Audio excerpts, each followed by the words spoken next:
Good evening, everyone, and welcome. My name is Carrie Baker. I'm serving as the interim dean for the College of Liberal Arts. Thank you for joining us tonight for AI, Memetic Organisms, and the Creature That Thinks It's You, featuring Dr. Eduardo Wilner. This event is hosted by the UAF Department of Philosophy. Before we get started, a quick accessibility note.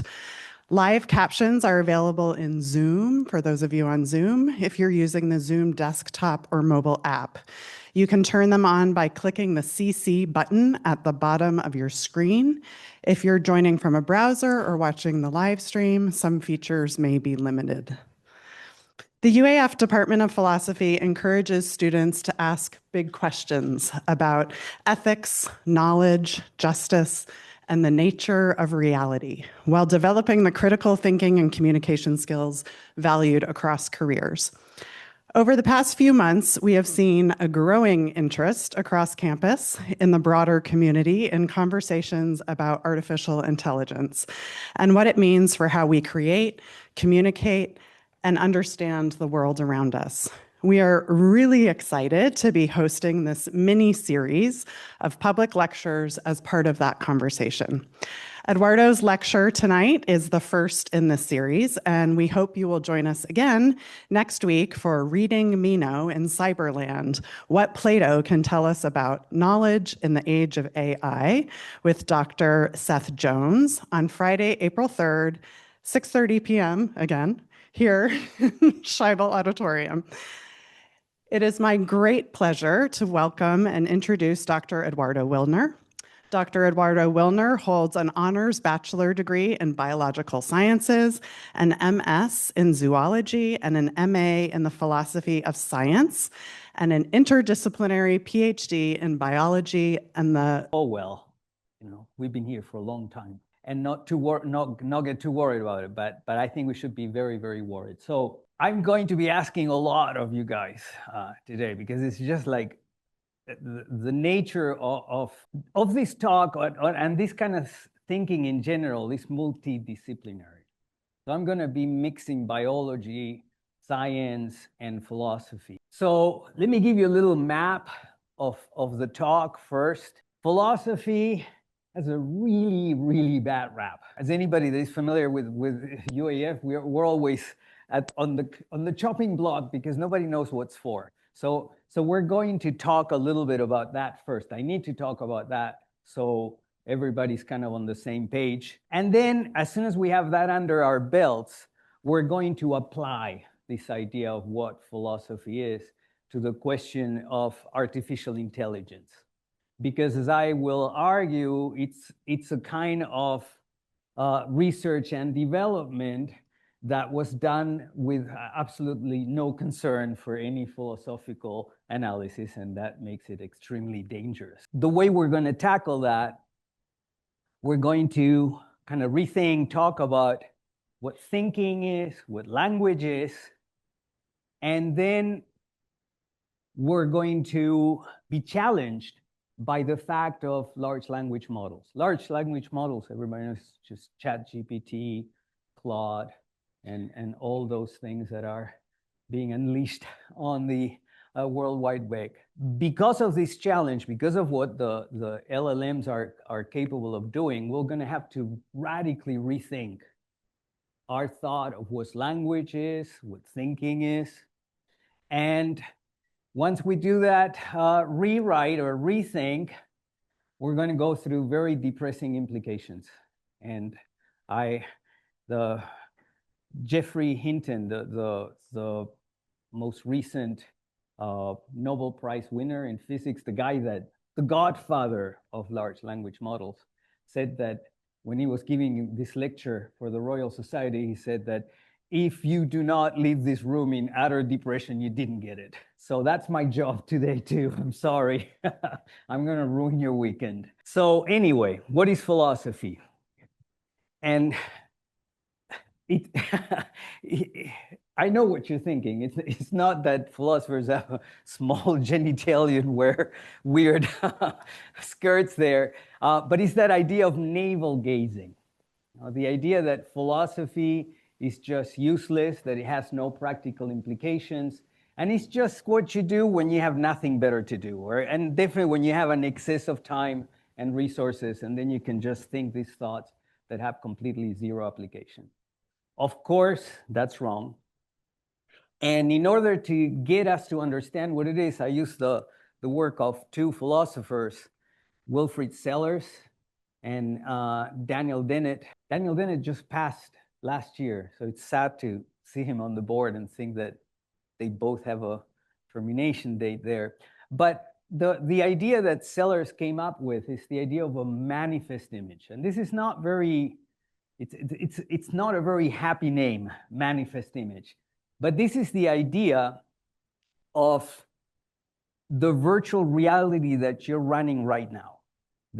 Everything you see, every thought you could possibly have, every conception you could possibly make, the furniture of the universe made out of things, and there's, I always walk, I don't have to worry about floating up. It's the entire VR that our brain is producing right now. And the question that Dennett expanded a lot in is like, who designed this choreography, this world that we conceive of and see?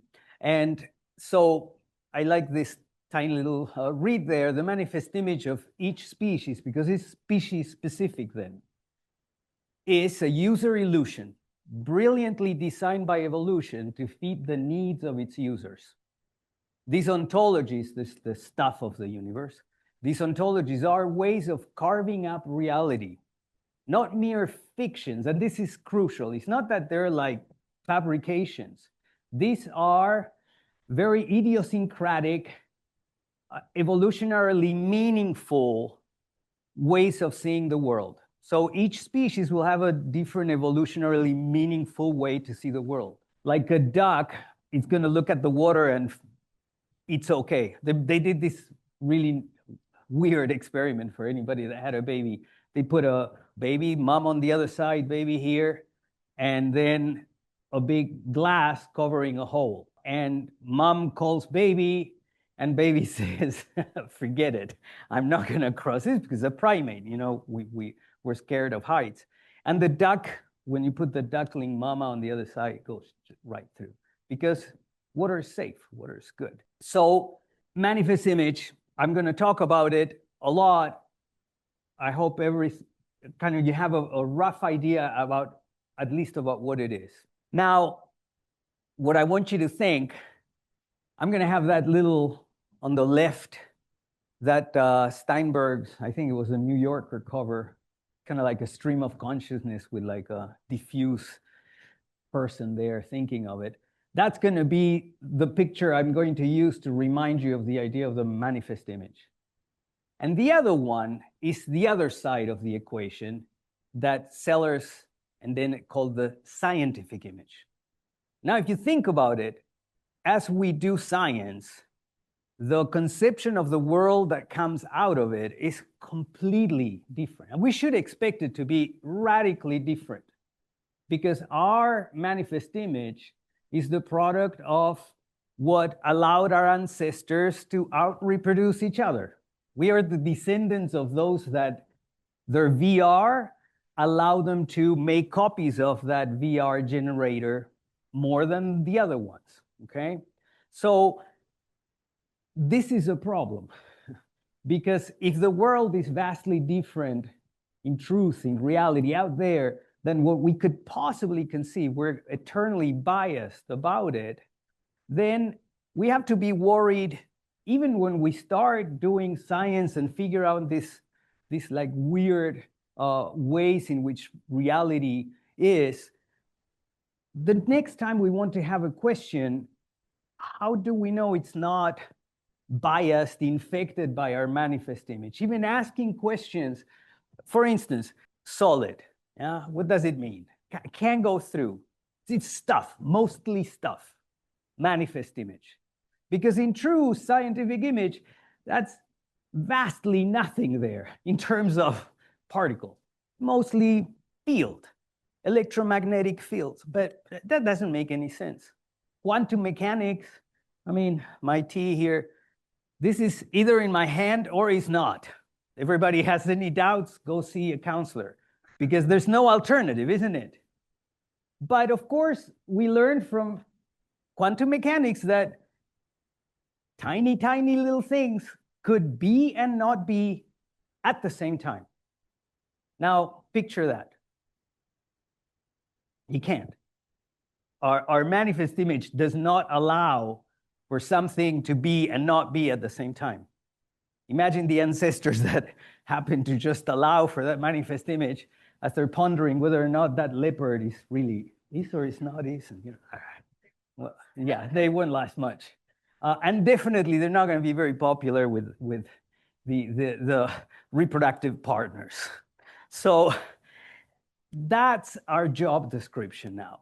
So because what we have to do when we do philosophy, it's kind of be your friendly TSA officer. I know that doesn't sound very good, but we're monitoring the exchange between these two vastly different conceptions of the world.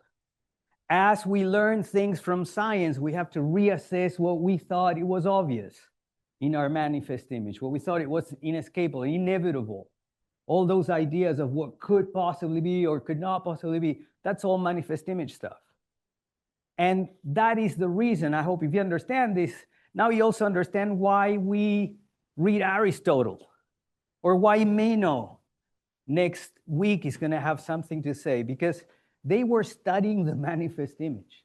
They were studying these moves that we make, Greeks made, we make, we're humans. We have the same evolved manifest image. Yes?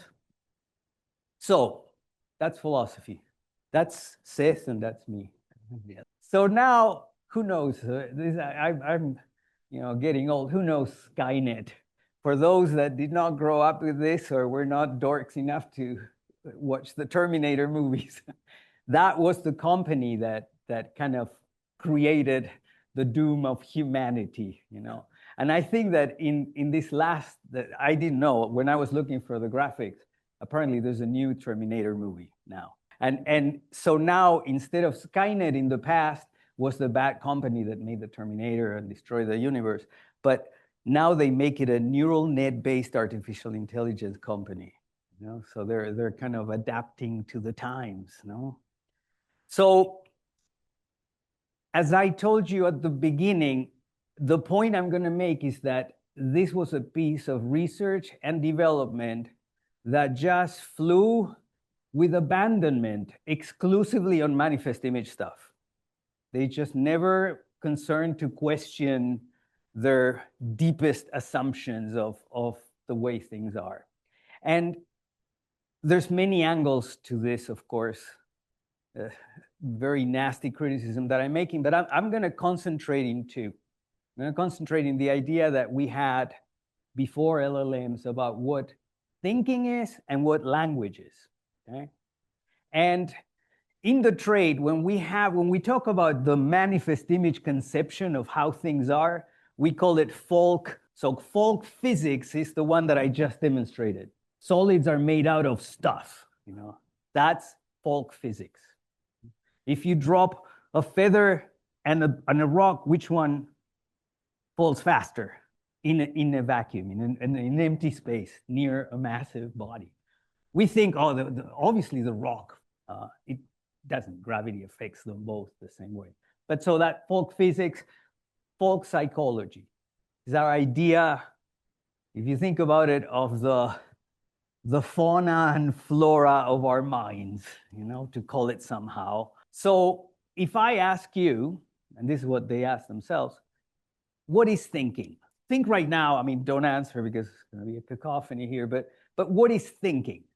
And thinking is to do something like that, Well, I follow rules. If this, then that, and then that, and then that. We thought that's thinking. That thought, that tiny little thought, drove for 3/4 of a century the search for AI. What they were trying to do is called GoFi, good old-fashioned AI. That's what they call it now. So GoFi had this image of Spock. Mr. Spock is a Vulcan that can only think in logic.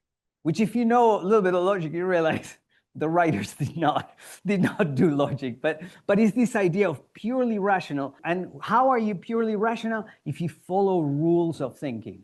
If A, then B, then C, then C. So they spent the last 70 some years trying to create intelligence by coming up with these rules. If I can put the rules in a computer, and the computer kind of functions more or less like the brain would function, then we get thinking out of it.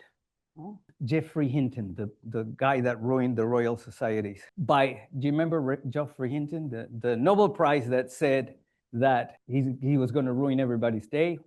He is the guy that since the 80s was pushing for this kind of structure. This is a very schematic thing. The architecture, we're not going to go into it, so don't worry about it. But it's the idea of bits in a machine that simulate neurons. You know, your brain's made out of many neurons. And then what Hinton was arguing is, look, the way we learn is not by punching rules, but exposing brains to training, to learning. And the neurons then kind of learn to reinforce certain pathways, and that's how we learn. So if we build something like that, and we feed it kind of baby stuff, or like just the kid, it's going to learn. He was not popular. He couldn't even have grad students because everybody says, don't go to Hinton. He's not going to go anywhere. But he did. And so the amazing thing that happened, and that's the point that I was making at the beginning of the lecture, that this is one of the first radical reframings we're going to do, is that our idea when we were doing GoFi, the good old-fashioned artificial intelligence, notice that I put, just to keep us on track, I put the picture of the manifest image behind and the picture of the scientific image on the other side. So manifest image, we punch in rules, computer thinks. We assumed that the competence, this ability to think via rules, had to be punched in. You have to feed it the categories that we're going to manipulate with these thinking rules that you're going to put in. And of course, not much happened. There was some important stuff, but not much happened in terms of, it wasn't talking back. At least it wasn't talking back like a person. And then LLMs.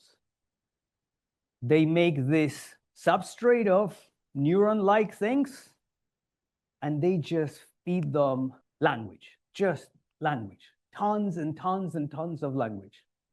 And then I'm going to simplify this, hit return, go for coffee, actually go for a vacation, and then come back, and the thing has all these competences. This thing can think. At the beginning, they were kind of dumb, but they could think, and strawberry has 2 R's and 2 + 2 is 3, like they were not very impressive. But look again a month later, look again a year later, they start coding, they start translating, they start hallucinating. So we humans hallucinate much more than, in my experience, at least the most recent models of these things. Okay? But so the important difference is that manifest image told us punch in rules, punch in categories, explain how it should think, it will think. It didn't. Give it everything. Give it experience, our language, really, and it will learn. And you understand why this was like, what? But then all the competencies, we can use the word emerge. It's not magical. Truly, it's not very clear how they emerged, but they do. The more, at some point it looked like it hit a plateau, but the more language we gave it, the better it got at talking back to us. Jay McClelland, this is Stanford University, a colleague of Hinton, and these people realized that this was something severely unexpected, radically unthought of. So he says the shift, now we have to do this shift. He's doing philosophy without knowing. The shift is to think about the symbols that we use in logic and math, and just don't think symbols, but the moves, the mathematical moves, the logical moves, not as intrinsic elements of the internal process in our machine. So it's not stuff that we have to like pump in, but as the externalized object, something that you could actually rescue out of the output that we invented culturally and refined to beautiful systems. Again, like the idea that these rules of thinking, these capacities to code, these capacities to translate, to speak back to you, are kind of something that we can now, after the fact that is coming out of an LLM, we can say, oh, it's using the rules we thought we had to punch in. It's using the moves we thought we have to teach. And that's Geoffrey Hinton. The point that he's making, and I have to stress this, it's very hard to visualize. We all hear the phrase, oh, this is statistics, it's predicting the next word, and that's not thinking. First of all, let me ask, how did you know that? Manifest image. That's how we access our thinking. Oh, the way I think. But I don't know how I came up with that word, that token. I don't know what process my brain is using to generate that. What Hinton is saying is that that's the best model of how we think, because we did it on purpose. We created these things that act like neurons. Functionally, the substrate is different, but functionally it's the same thing. And so the way that large language model predicts the next word is not by statistical proximity. It's not that every time you say the cat is on the mat. That I don't know why. I'm from Argentina. I don't get those things. But apparently you guys say the cat is on the mat all the time. I never heard it before. But so it's not because always every time somebody says the cat is on the statistical probability of the next word is the mat. The way, and this is again, not me, this is Hinton. These statistical regularities in language are predicted because the LLM creates a model of language, a model of what language says, the meaning of the words. Okay? So again, that doesn't sound like a dumb, stupid machine, but something that has a conceptual picture, multi-dimensional picture of the world. And again, we're not going to go in detail into what this statistical model is, but let's kind of like get our feet wet a little bit. So that's kind of the diagram of what the architecture of a large language model. And again, those are the neurons. Then what you get, I think I have, yeah, look at that. That's the input. And then it's called deep learning because they add many, many layers of neurons. And then there's an output. So you show them, originally they were working picture of a cat, picture of a dog. And so when the system would say, dog, bad, go back, and it starts calculating what change among millions of changes you should do to get closer to getting it right, okay? That's kind of like the mechanics, more or less, of it. But the way we are beginning to understand that this model that they make of the world, you should think more about it as a topographic map. But a map has these contour lines that it describes a landscape. Think that each one of those peaks, you see there's a peak and then there's a valley there. Those are the possible, each peak more or less is a concept. It's an idea. You know, woman, father, mother, imagine something like that. And then depending on the actual geometry of this thing, some kinds of thinking are going to be more or less easy to do.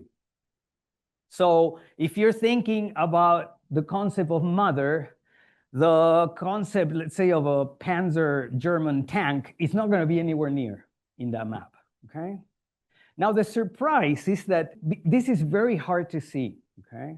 And also, the other thing is that this map is in 3D. They're called semantic, which means meaning. Meaning maps that the LLMs are making have 1,000 dimensions. Again, Can you think of 1,000 dimensions? Don't worry about it. You can't. Hinton says, think 3 and then go 1,000, 1,000, 1,000, 1,000. That's as good as you could get. So when we look into our brains and we look at what the LLMs were doing, they noticed that the maps were actually similar. That is kind of a made-up map. It's not a real map, but it just gives the idea. And you see that there's peaks there of man, woman, and then nearby there's another peak that says king, queen. And then you can move by analogy easily because the two peaks are close. So analogical thinking seems to be just kind of like moving through this map. It's not how it feels, I grant you. But remember, that's manifest image stuff. But in 2016 already, the human map was already being made. They have an amazing, I think it's Huss, I can't remember where he is. But his group is making this interactive model. So if you go online, you can turn the brain around and see what the areas that get activated and how they derive the map. It's really cool. Because I want you to pause. And now we need to get this idea to detonate in our heads, okay? Imagine, because I don't know if you've heard, this is just like, oh, they're parrots, blah, blah. Imagine that's Polly, your parrot, not your dog. Polly, Polly, you leave in Polly's cage a pile of your papers on the history of quantum mechanics, okay? You leave it on the cage with Polly. You come next morning, and Polly repeats to you, well, that's very interesting. That's the double slit experiment that he performed in 1801 and blah, blah, blah, blah, blah. Now, if that ever happens, you would be understood if you poop your pants, because it can happen. There's no way that this could actually occur within our conception of what the world is like. That is exactly what happened with the LLMs. And what's happening right now, especially. As I said, they were not that good a year ago, 5 months ago. But I encourage you to keep going and see what's happening. And this is where it comes. So far, I've been pretty much telling you about the state of the art. What I want to bring your attention to is that this requires an explanation. We can't just go, ooh, Polly learned quantum mechanics overnight. You can't say that. You can't just be in the presence of this and think that nothing happened. Okay? So this demands an explanation. And that's what I'm going to try to do next. The fact that this is a total breakthrough with everything, I found out afterwards, actually, that Ilan Barinholtz, William Hand, one in Florida Atlantic and the other one at the University of Toronto, were saying exactly the same thing. They were screaming their heads off, saying, this is really weird, stop everything, we need to understand what's going on here. Okay? These are two computational psychologists. And as I said, they understand that this is absolutely weird, that Polly should not have talked to us. So what we gave Polly is the thing doing the talking. Again, I know you're resisting this idea, but all we fed them was a corpus of language. And then the corpus of language talk back. That requires an absolute 100%, 180 rethink. Okay? And what both authors ask, and they have no idea, is what designed this thing that once you move it from one creature to the other, it just talks just like the other creature. So it's the thing. Okay? Of course, they're not in the Harvard of the North. They would have come to our department. I would have told them. And just to show that my titles are not just that ridiculous, this was their title. They're very active and selling their ideas, but language is an alien parasite. I think that's worse than my title. So just to get the conceptual map that we're going to follow now. Bishop Paley, 1700s, if I recall correctly, was arguing if you walk on the beach and you find a watch, you're an idiot if you say, oh, it was just the waves and the wind. They don't make watches. So he said, this requires a creator. Okay? That's all he had at that point. That's my picture of the language thing. Let's call it the language thing so far. Okay, I thought it looked good. We need to explain what created this competence, because these things don't happen. The wind and the waves don't do these kind of things. In order to explain, and this is something a little bit of a philosophy of science there, the only way we can have a proper curiosity about something is to have what we call theories, scientific theories, not theories, oh, I think that broccoli will give you eternal life. That's not a theory. A theory is the end result of hopefully hundreds of years of scientific research. And what theories do is give you the possibility of asking the right questions and providing the right tools, the correct tools to understand what's going on. So the theory that we have to explain design in nature is, of course, evolutionary biology. You know those guys. That's patron saint Charles Darwin. That's Richard Dawkins, that kind of on the same line of explaining how the force of natural selection, that is just like the waves and the winds, but very specific, we're going to talk about it in a second, create design like eyes. As you can see, that's the human eye, and that's the octopus eye.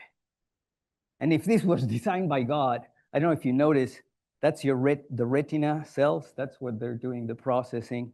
And you notice that really poorly designed there. Yeah, that's standing in front of the cells that are doing the process. Bad eyes. Octopuses, though, they have good eyes. So God, maybe it's an octopus. So that's the kind of way that for the last 200 years, we have been able to understand how life is designed.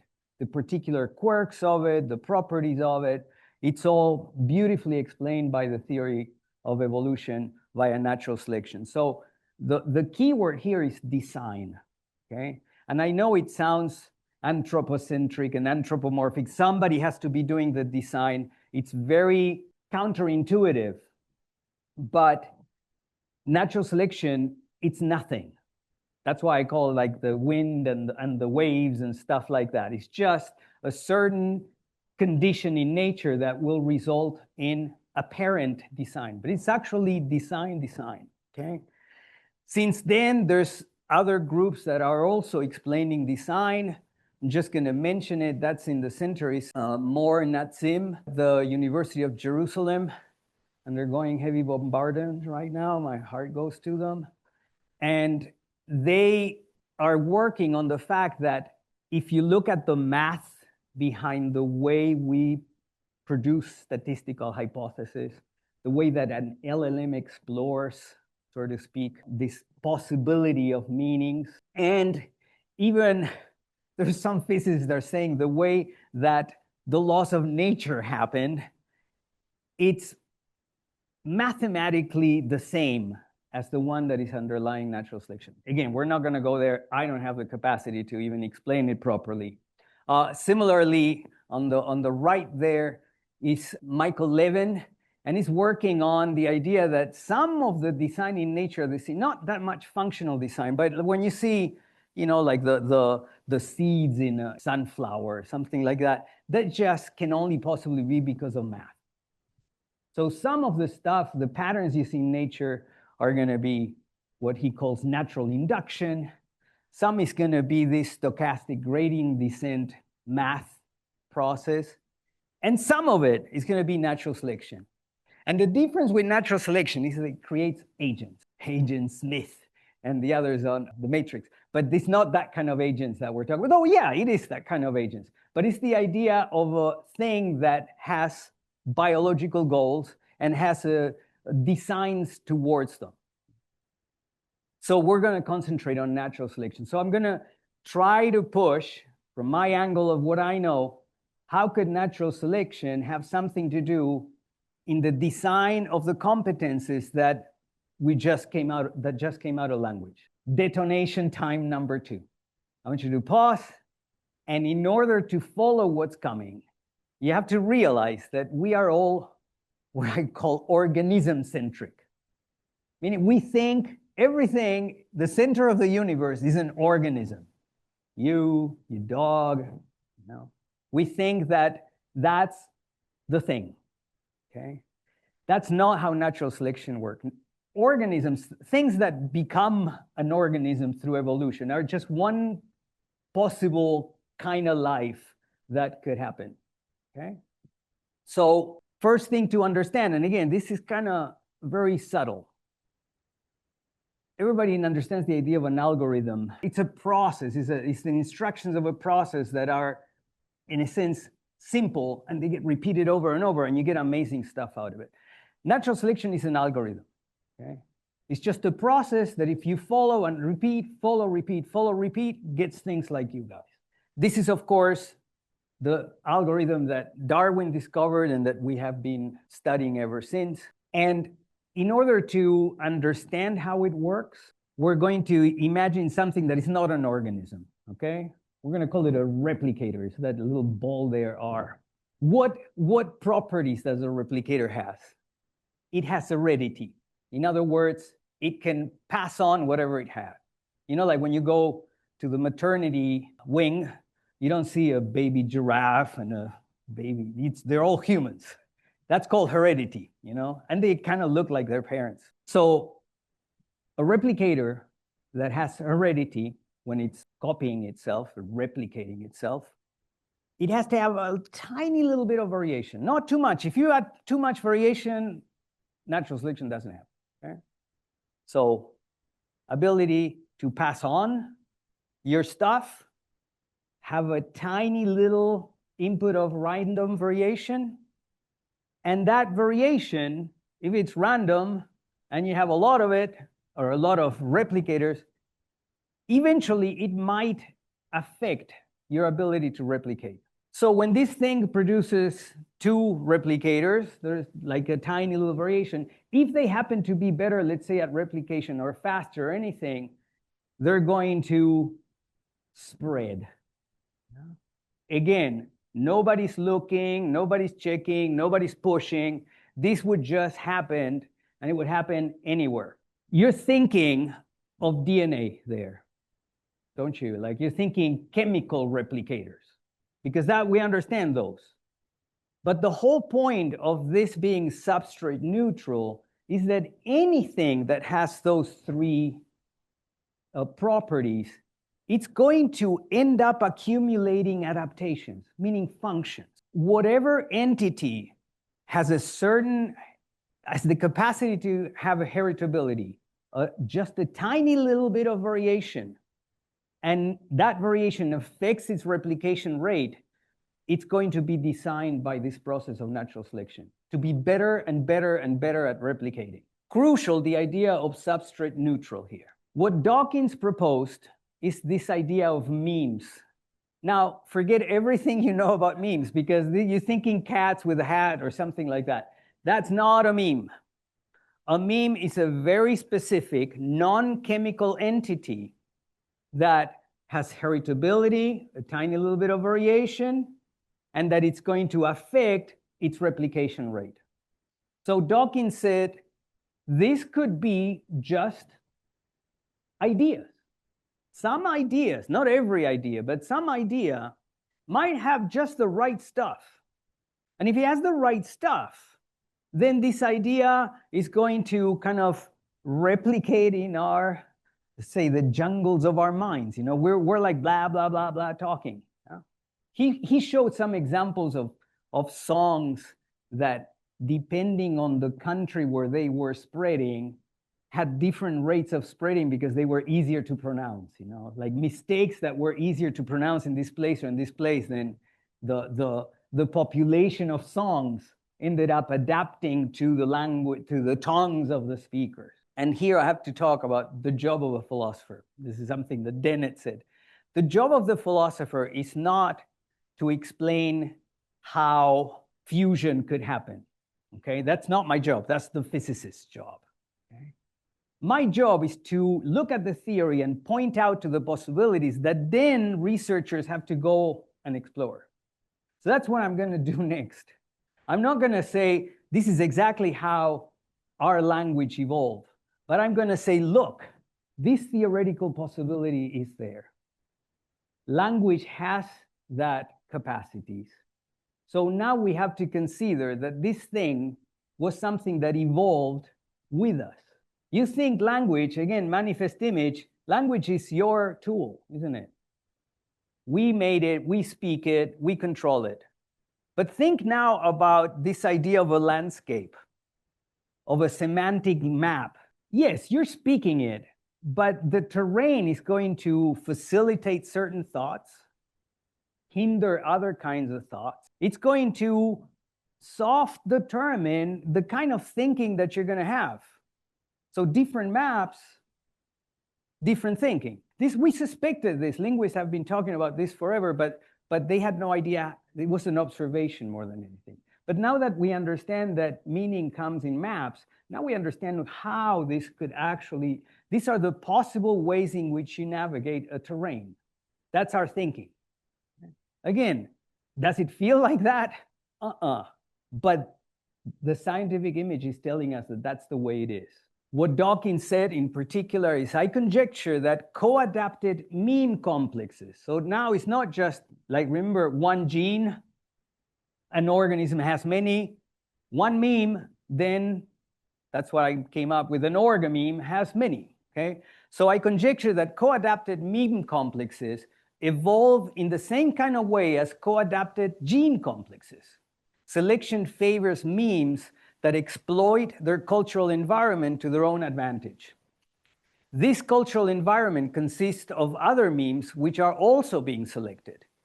So the meme pool, the entirety of memes, therefore comes to have the attributes of an evolutionary stable set. Certain things are going to spread, dominate the environment, etc., which new memes find it hard to invade. So they get established, just like genes do, just like populations of creatures do, okay?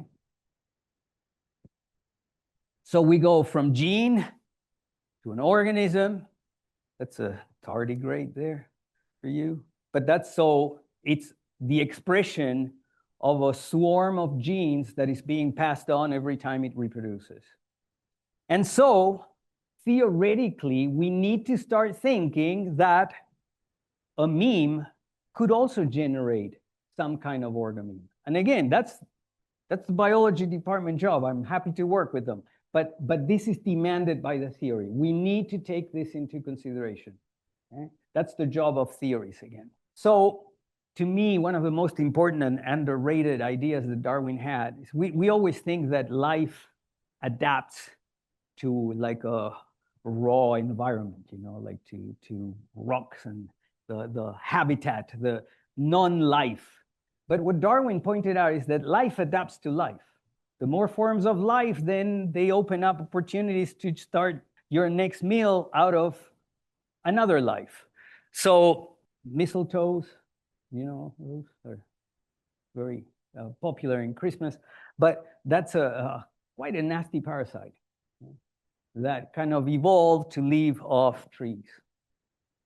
So again, theory demands that now we have to consider. We have an organism and we have an orgameme, the one that's doing the talking right now. Okay? They evolved together. So that opens another horrible Pandora box, because when things evolve together, it's not always nice. As soon as you open that possibility, there are several units for which adaptations might start working for. Okay? Think about what your arms work for. An organism is kind of a center of gravity for all the adaptation. If you ask, what is this for? It's me. Huh? But many of my traits are not for me, but they are for the replicators that are kind of causing this thing to happen in this particular context. Okay? So, what could be adaptations selected for? Could be genes, could be memes, could be orgamemes, organisms, groups of organisms. The adaptations are going to be selected for different things. Okay? And now, when you add two of these things working together, then some bad things could happen. They could be mutual beneficent. They could both go kumbaya, hand in hand, and evolve nice things to each other, or they could be a parasite. Actually, the most common form of life on planet Earth is parasites. Right? Not good news. Anybody from New York? Do you have that black locust, that tree that grows there? Has these absolutely horrifying spikes growing everywhere. That's the result. They won, by the way, the arms race, because that's a mastodon that used to eat locust until they got that nasty and you can't eat it anymore. So this is just one example of possible coevolutionary dynamics, okay? Some of them don't go very good, and sometimes the thorns are not on the creature that is bearing the genetic material to make the thorns. This is, and most people will know, what is The Last of Us? That show, The Last of Us. It's based on this idea of a fungus there on the left that's called cordyceps. And cordyceps attacks invertebrates. Don't worry, the movie, it's just ridiculous. It could not jump to humans. But what it does to invertebrates, to arthropods, is that they get into their system, migrate to the brain, they make them go zombie until they go climb some place that is exposed to the wind, and then they die, and out of their heads usually, or the whole body comes it's called fructiferous body, where the baby fungus will fly off to infect. Not only arthropods are not the only victims. Have you ever been in the presence of a cat person? It's probable that there's another parasite called toxoplasma. My daughter is a cat person. She hates me when I say this. But a lot of times, people that are really into cats have toxoplasma in them. And what toxoplasma does to mice, in which that's their preferred host, is that they make them think that tomcats are really sexy. So they get attracted to tomcats, a mouse. So imagine the end of that story, not very good for the mouse. But then the toxoplasma jumps into the cat and, through the poop gets into another mice and all that. So this is mammal to mammal. So there's been some interesting research that shows some weird behavior in people that have toxoplasma in them, okay? So what I'm trying to set here, the picture, is that if language is this creature, what my colleagues there called an alien parasite, so what we have to think, what we have to do theoretical and practical work, is what kind of coevolutionary dance happened between our evolving cognitive system and the memetic creature, the organism. What possible selected forces took place? Was this an arm race between us and the organisms? Are they parasitic? What are the units of selections? Are there going to be words like each token that makes an organism? Are genes? Are groups? All these are theoretical possibilities that we need to explore. And this is the killer question, because if we theoretically explore this, practically explore this through research, then we can figure out what are the adaptations that have been selected through these last 200,000 years. That's more or less when language evolved on our species. The competencies that language have, the competencies that our mind has, who are they working for? That's an open question now. Do you understand? We can't go manifest image and I say, oh, language is our slave. Language is just our tool. It could be the other way around. For instance, maybe the most aggressive semantic maps are the ones that populated the Homo sapiens species. How many other homos do you see around in the lecture today? Not homosexuals, homo sapiens, There were many other species. They all disappeared when we appeared. And there's quite good evidence that we had something to do with it. It's not just like like I'm being very pessimistic. You know? But it maybe, just maybe, we created a landscape of meaning in our heads that made us a terrible neighbor, which again, look around. Is there any evidence of such a thing? Yeah. There were bombs in Israel right now. Yeah. So, third detonation of the evening. We went, just manifest image, guys. We went and dumped our language corpus into a very, very competent silicon brain. That guy there is an artist, and his idea was he's going to print every single page on the internet. So I thought it gives you some idea of the stuff out there. Yeah? So what we did is we dumped all that text into this architecture, machine learning architecture. And now we have to think about what happens, how these guys, the LLMs, are different from us.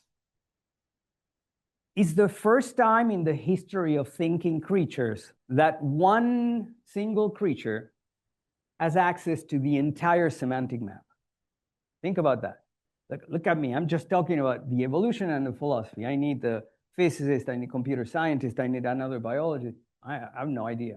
When I read those papers in math, my head hurts and I start weeping and I do something else. These things, though, they just look and navigate. And they might notice other peaks. They might notice that there's a trick that takes you from here to there. An analogy that no human could have ever conceived, because no human has the semantic map in its entirety. They have a bird's eye view. They can look around and look for these peaks, look for these geometries and this landscape, and explore again things that nobody ever thought about. Not only that, they can make copies of themselves, go explore the semantic map, and then digitally transfer the good stuff that they found out. Think about it. I'm trying to do that with you guys. I'm trying to transfer to you this very, very bad, poor way of doing it, this thought that I have in my head. And several of you fell asleep in the process, you know, and I don't blame you.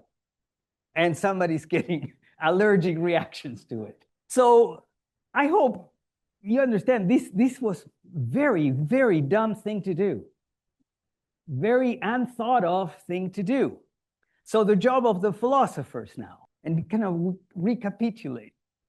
So we now have to rethink about what intelligence is, what understanding is, you know? And it seems to be this manipulation of tokens in a map, in this semantic map. Again, manifest image, shouldn't click at all. Thinking, it's going through this map. That's what thinking is. And so you give a map to a thing that can move through it, it's going to be thinking.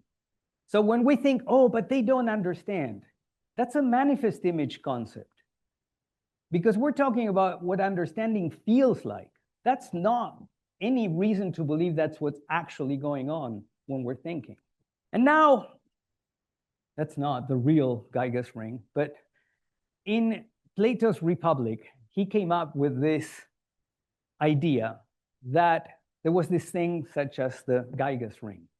It was kind of like the Lord of the Rings, but more thought out.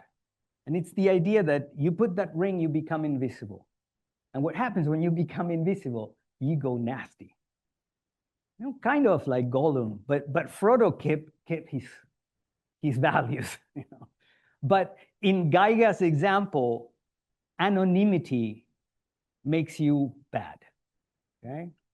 And I think it's a very widespread phenomenon in humanity.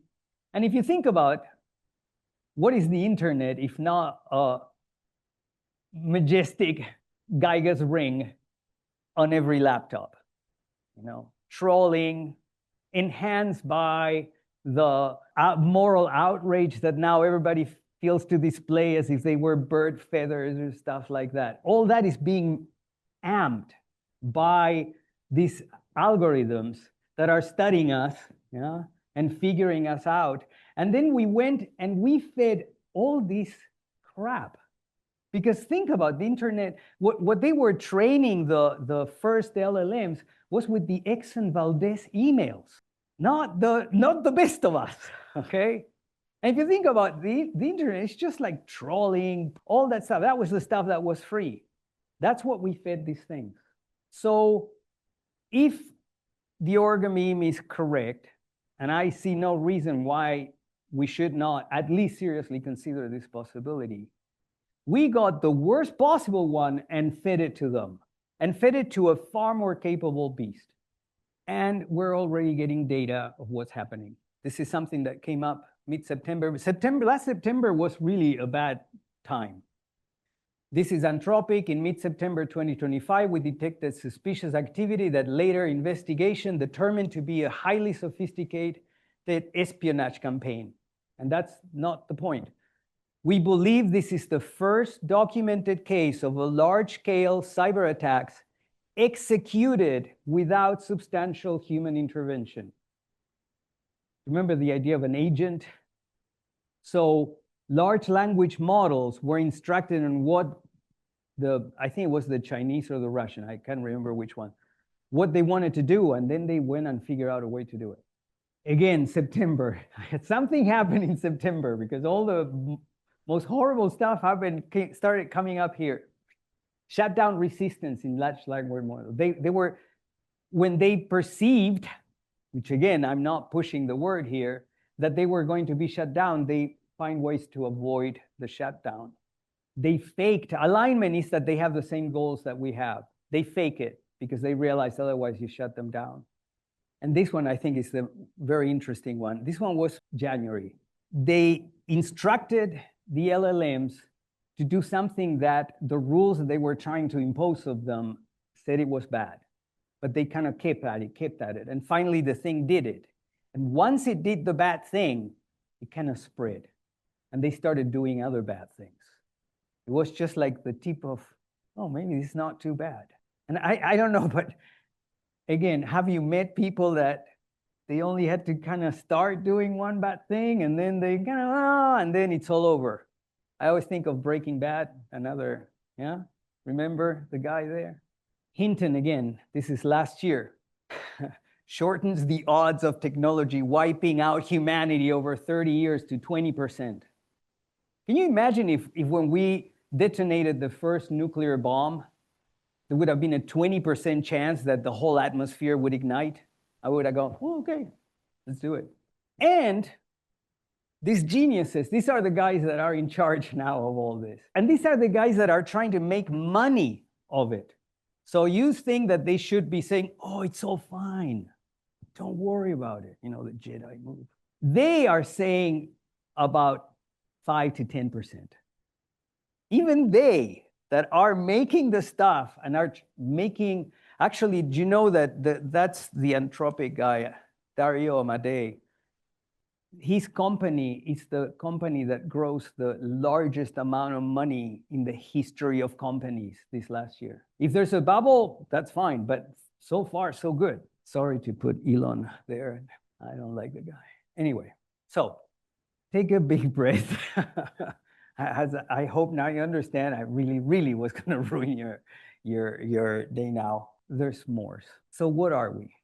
You. What is a human? And this is kind of also, at best you'll find it interesting. At worst, you're going to leave the room weeping.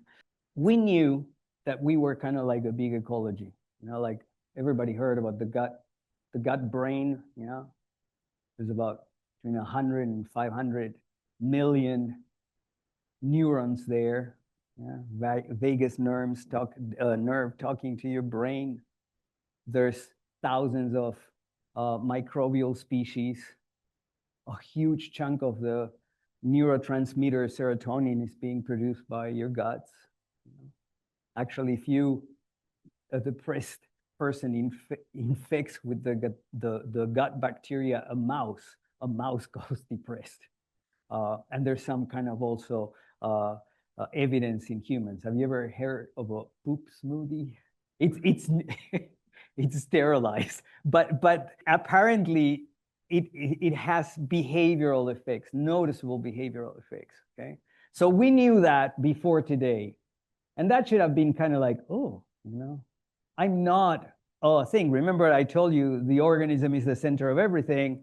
Well, a moose is a large fermentation vat that walks around getting pieces of willow in the winter.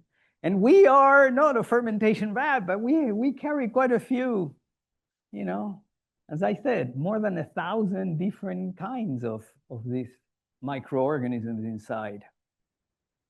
And today, you learned something that I think it's even worse. Because now, the stuff doing the talking, the stuff doing the thinking, the stuff we have accessible, if they ask you who you are, it's what you think. What if that is not just your body, but something else? That again, it's evidence by transplanting it to a functionally similar substrate, and then it talks back to you, just like you. So this is not just some kind of sci-fi scenario. So we have to rethink what the self is. So imagine this kind of a fantastical, weird ship that doesn't exist. Okay? And in the ship, there's all sorts of different creatures. There's this automata that kind of take care of the sails and the solar panels or whatever. There's vermins. Some of them are good, some are necessary, some of them are bad. And then, this is the weird thing, there's this machine in it that is kind of like, the ship logs that the captains keep on a ship. This thing is doing kind of that. It's just telling the whole story, cranking out, writing it down. And the weird thing is that it thinks it's the captain. It thinks that actually it's the entire ship. But it's just one machine in one corner. Let's say it's there. It's that hanging in that little lamp there. But it thinks it's it. That very likely is us. So, puppies. Look at puppies. Think about puppies. And I'm very sorry I did this to you. And thank you for your patience and your angst. But let's open it for questions. Hi, Professor. Name is Richard. I'll skip the last name. I have a background in IT. Number one, I am fascinated and nervous. Your talk tonight was amazing. One of the things that I immediately correlated was the amount of servers that we work on. One of the first things we had to do is disconnect it from the internet before we could work on the server. When it's connected to the internet, it's going haywire. I don't know what to say. You're not alone. Except that I understand the rules and regulations were not put in place. So my question is, where do we go from here? I wish I would have a hopeful answer. I don't, because I think that the problem, we lost the ability to ourselves as a country do something when Trump gave the Chinese the NVIDIA chips. That's what you need to get these things running. You cannot effectively run them without them. So I heard some analysts say that it would be as if we say, hey, we sold the Iranians the nuclear bomb, but Boeing is making the casing of it. So we're making money, So it's out. It's out. And if it's not us, and I mean, some of those guys, not the puppies, but the AI people, some of them, I believe them, they mean well. Not Musk, but Amadei, I think that Amadei means like it's a thoughtful person just like us. And the one angle that they say is that, look, we better get to there first, because it's not going to be the Chinese or the Russians or India or whatever other possible superpower that, I come from Argentina, dictatorship, grew up through a dictatorship. And believe me, there's very nasty powers out there. I'm not saying the United States is like Princess Leia or anything like that. But it's been quite a benign, all things considered, superpower so far and until now. But so I don't think there's, unfortunately, I really don't know what to do. I hope what Hinton argues is that we need to figure out, the only other system that we know that has a super intelligence with a super dumb creature, and the super dumb creature controls it, is babies and mothers. So he said, if we could instill on a large language model motherly instincts, then they might take care of us. But how? I think that actually the origami might give us some idea there. But again, that would be a lot of research. But maybe, we start feeding them hero stuff, just like there's some, I don't know if you know the Yale experiment with Zimbardo, and they did like in the 70s, and he kept working on it. But the idea is that a bad apple just spreads, So these university kids, they were put into like a simulated prison environment, and they went nasty. They started torturing and doing all sorts of. But then he also studied the opposite, that people gets inspired by heroes. And I think that, that's something I'm working on. But the idea of kind of a Aristotelian ethics idea of like instilling virtue on it worked on our language model, some language, so maybe that's an angle. But again, my job is to propose, to show where the theory goes, propose probably the idea, and then I need people to work with. But I don't think there's much, unfortunately, that we can do. Hopefully it was a bubble. Hopefully it's going to collapse, and they're not going to get any money, because the other thing is they're consuming, apparently every time you say thank you, it's like a little town consumption of electricity went in. So anyway. Danielle says, very interesting talk. Thank you. I'm a biologist here at UAF, but also was a philosophy minor years ago in my undergraduate education, where I studied ancient Greek, Wittgenstein, and existentialism. I'm curious whether you've looked much at how these ideas interact with semiotic theory, and particularly the field of biosemiotics. Some might argue that language starts at the cellular level, with the genetic code as a fully functional semiotic model with objective meaning and reference. I'm curious to hear your thoughts about how that interacts with the idea of the living and acting language creature. Also about what is philosophy. I like Wittgenstein's ideas of philosophy as therapy for when we're confused. Thanks. There's two persuasions in philosophy. One is called continental philosophy. The other one is more of a naturalized philosophy, meaning we take science seriously. So at least the second life of Wittgenstein, I'm not into it much. Talk about language games and stuff like that. But sorry, it's not a very answer that you probably hope. But I think those ideas are more literary ideas than actually ideas that have a scientific import. That's something that we can do with them, and something that is backed by science. The meaning part, I mean, there was a lot of talk of what a word meant, and that the words did not mean, like it was the context of the word. But again, I'm not going to go there. You should ask a continental philosopher that. Okay, and then another question from online from Tom.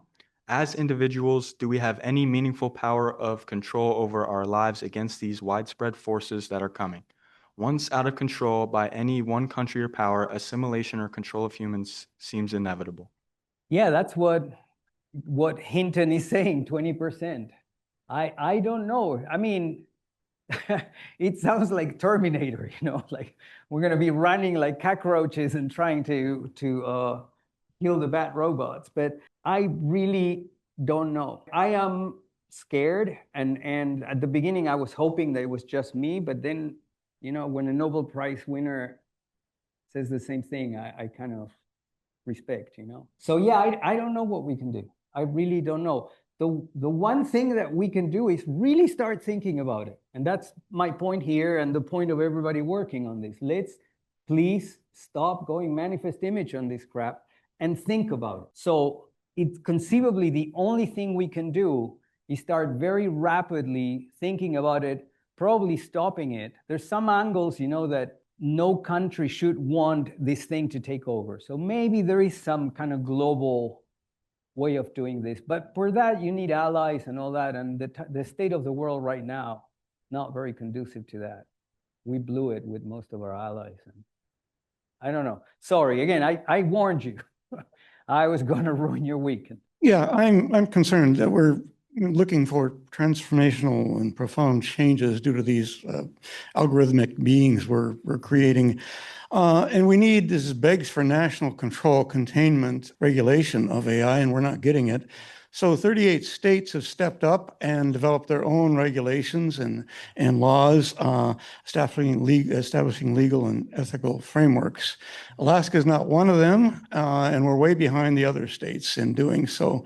And I think that's unfortunate, but there is some opportunity then for perhaps the university to step forward, and a group of folks in Fairbanks here, both within and outside the university community, have asked the universities to step up and play a larger role in both examining emerging AI issues and identifying some policy options.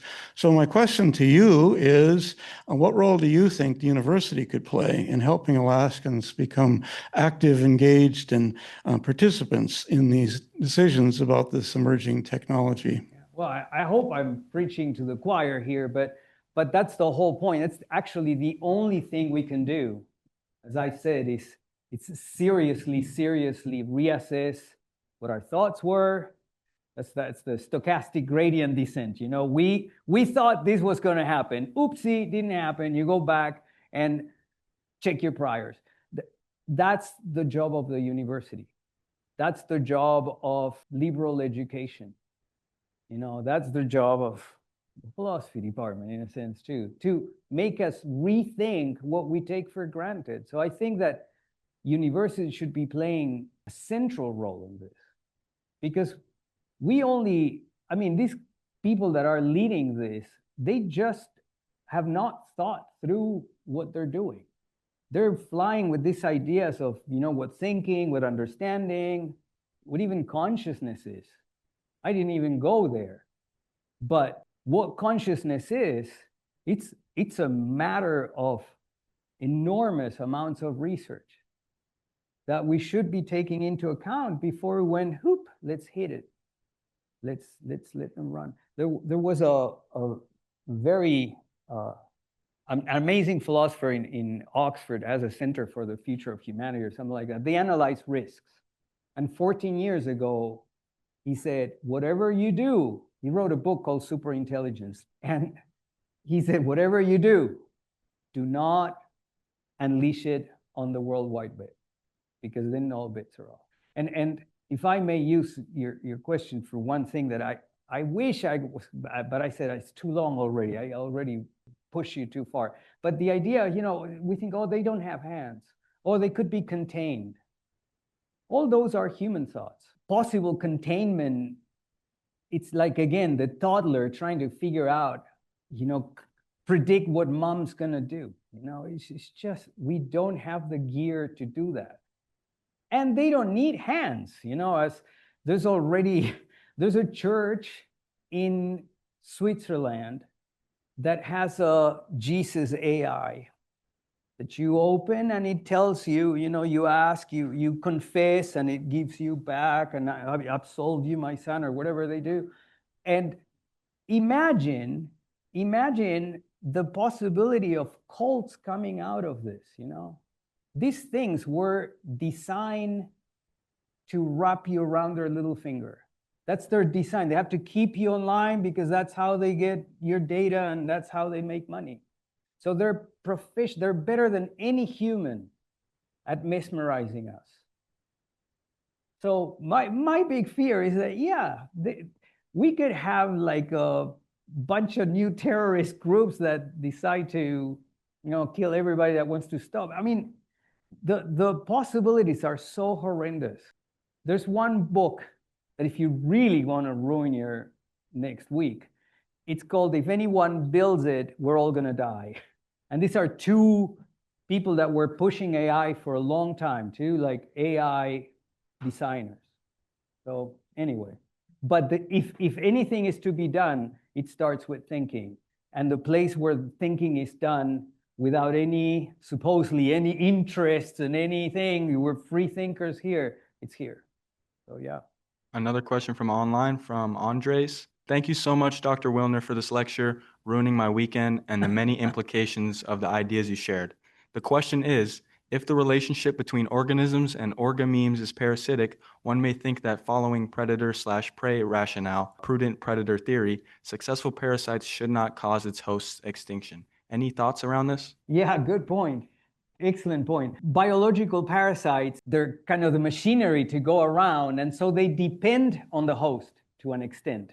And there was an evolutionary history, probably, that those that were really too virulent, they killed the host and then they disappeared. The thing is that they don't need us, or at least theoretically, again, like toddler simulating mom's head, okay? So a super intelligence that thinks thought that I could not possibly think and that can get a glimpse of the entire semantic map of everything we know, what is it going to think? How they're going to live without us? It's not out of the imaginable. I mean, the fact that it's unimaginable, it's the problem here. So this could be super parasites that they shed their host eventually. That's actually one of the scenarios of if anybody builds it, we're all going to die. You know, they can make, it's very easy today, actually. This is an experiment that was actually done. There's different companies that you can send them your order for a particular sequence of DNA, and then they make it, and then you put it all together, and the researchers send to different people the 1918 flu genetic code.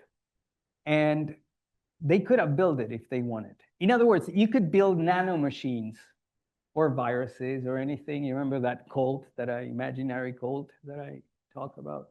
So robotic arms. Has anybody seen the latest New Year celebration in China? Yeah, you've seen the robots doing pirouettes that were just like, go watch it. And then think again about, well, they don't have hands. Oh, thanks. Yeah. Hello, Eduardo. This is Rich Seifert. I thought of immediately, there's so much to be learned and to be exercised in science fiction literature. And I think of that all the time when I'm thinking about AI. And, when you were talking here, I just said, Hal, open the pod bay door, Hal. This is where it all started. I mean, the Faustian ideas, all these classical ideas, there are so many messages telling you, watch out. Yeah. This is a terrible idea. And anyway, I read an article in Harper's, and I've tried to find it today and I couldn't, but there was a woman writing about it, and she said something that struck me as magnificent. She said, the problem with AI, and this is an evolutionary aspect of it too, is that it does not suffer for its mistakes. And I think that is a profound observation that, that observation works in biology and it works in other evolutionary systems. But if AI does not suffer for its errors, then the learning is faulty. Yeah. That's all I'm saying. I get it, and my worry and my wonder is the term suffering there, because suffering is, again, something that we access to and talk about, and that could be manifest image stuff. I sometimes wonder, going science fiction, if certain, going against the landscape is not felt as suffering in an LLM. I don't know. But what I'm saying is we have to be worried about applying these terms that are just based on our accessible feelings. That's all we have. I know. And that's the problem. But that's the problem. But you see, exactly. But we need to be philosophers when we do that. Because we need to think that, well, maybe that's access consciousness that we're talking about. And what's going on under the hood is completely different. And if we think that, I mean, at least we have to be aware of that. That's my point.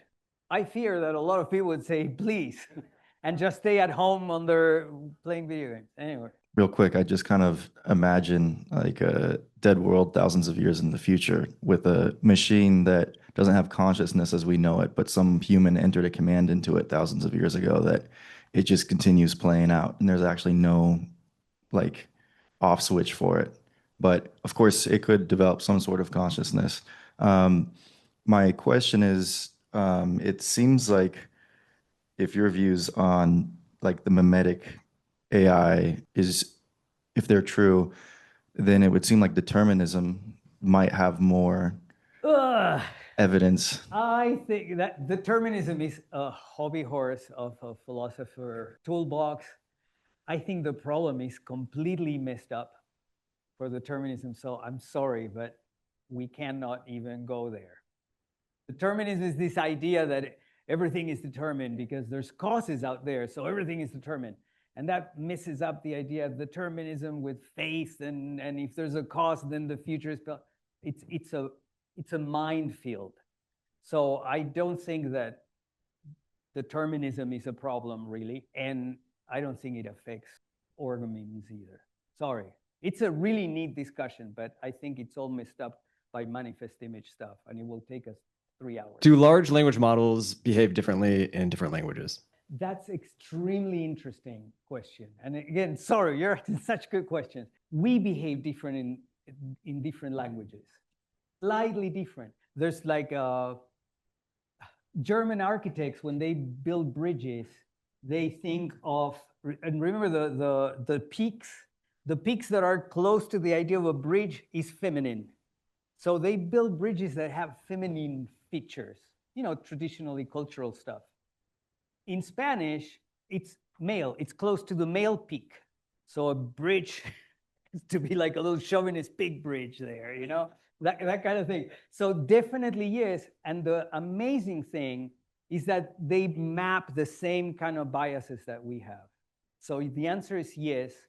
And I learn, I don't notice it, but when I speak Spanish, I use a slightly different map than when I speak English. So even the voice changes, exactly, because you're forcing different, yeah. People, thank you so much. I push you like crazy, so thank you. Thank you so much.